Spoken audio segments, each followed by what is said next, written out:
American writer Mark Twain once quipped, God created war so that Americans would learn geography.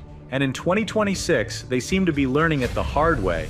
So far, they've discovered that 10,900 kilometers from Washington, D.C. lies the world's most critical choke point, a narrow strip of water between the Persian Gulf and the Gulf of Oman that stretches 167 kilometers in length, narrows to just 34 kilometers at its tightest point, and carries roughly 30,000 vessels a year. It's called the Strait of Hormuz.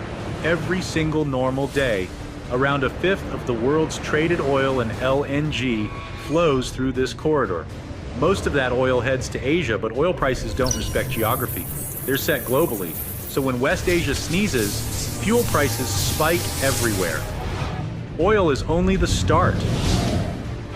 Over 30% of global ammonia trade, nearly half of urea, and 20% of diammonium phosphate, key fertilizer inputs, move through this same choke point, along with about half the world's sulfur for metal processing.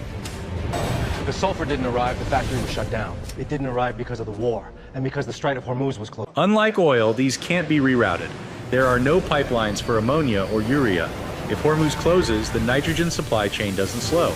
It stops. And since synthetic nitrogen fertilizers support roughly 48% of the global population, missing the mid-April application window in the Northern Hemisphere means lower yields by September.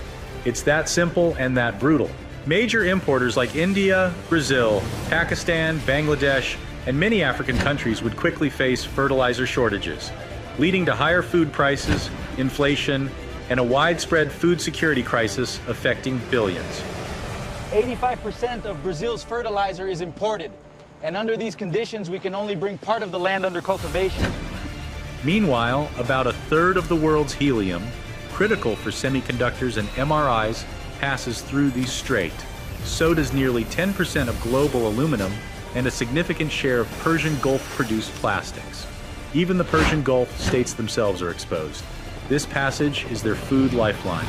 The biggest one, Saudi Arabia, imports over 80% of its food. The smallest one, Qatar, 85%.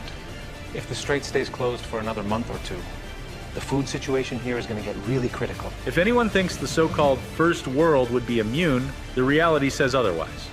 Since the war began, Brent crude has swung from $73 to nearly $120 at one point, adding about 500 million euros per day in EU energy costs. In late April, the IEA warned Europe may have only 6 weeks of jet fuel left as West Asian imports falter.